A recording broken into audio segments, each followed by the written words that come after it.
All right, Manhattan DA Alvin Bragg's ridiculously absurd Stormy Daniels Trump case may have just completely collapsed. The Trump grand jury will now reportedly take a month-long, quote, previously planned hiatus.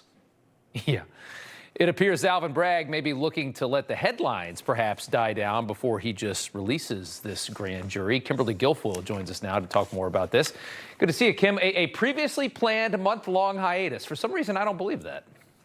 I mean, how bad does that sound? That's the best that they could come up with. Yeah, because they had no evidence, no facts. This was always a total sham, another witch hunt against President Trump.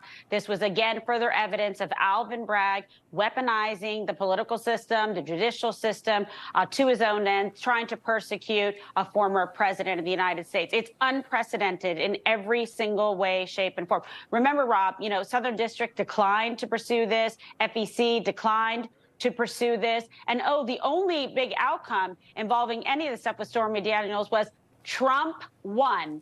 And he was awarded a judgment of $300,000 that Stormy Daniels had to pay him. So can we just connect the dots here, people? Like B follows A in the alphabet. It's not that hard. Yeah, this is going nowhere. He has no case, but they shouldn't allow this kind of malicious, abusive, selective prosecution. He should be investigated. And Congress is doing just that and using their subpoena power. And he's going to have to answer some questions and provide documents as to the basis of this witch hunt.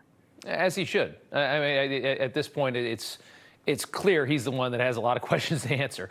We had heard there was a bit of a mutiny in the Manhattan DA's office over this case that many had thought inside of the Manhattan DA's office, which you would think is probably a pretty liberal place. Many thought this case was ridiculous.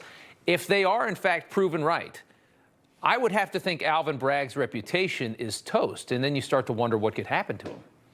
Yeah, well, the Soros-backed communist needs to get out of there and get a pink slip. He has no business being the head DA in New York. He has no regard for public safety or human life. It is a revolving door with horrific crime on the streets. You know, you live there, what's going on in New York. It's reprehensible. And it was once such a beautiful place to live, raise your kids. Everyone's leaving there in droves. It's wreaking havoc to the real estate market there, to, communities. People don't feel safe. You've got felonies downgraded to misdemeanors, violent crimes, murderers and rapists, a revolving door. But this guy wants to chase after Donald Trump. So he should be investigated. He should be disbarred, and he should lose that job. He's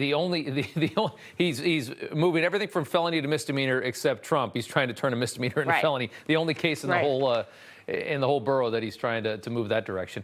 Trump is now appealing the decision to not grant him executive privilege in connection with testimony from former White House officials like Mark Meadows. This all has to do with January 6th. Where do you think that goes? I mean, obviously, they've trampled, I think, attorney-client privilege. They're trying to trample executive privilege, all in the name of getting Trump. Absolutely. And again, Donald Trump is the one with the courage and the wherewithal to stand up for the American people and for the American presidency, quite frankly. Everything that they're doing, think about it. If they can do it to Trump, they're going to do it to you. And you just might be a Democrat when they come and do it for you. Then you won't like it, will you? It's only all fun and games when they come after President Trump. But guess what? The fake news said this was a blow to Trump today. No, it wasn't. No, it wasn't. This was always destined to go to the Supreme Court. We knew that this is where it was going to go. He's going to fight it all the way, and hopefully they're going to render a more fair, accurate, just decision based on the law and the facts to uphold the executive privilege of the former president of the United States. Kimberly Guilfoyle, always good to see you. Thank you so much. Great to be with you.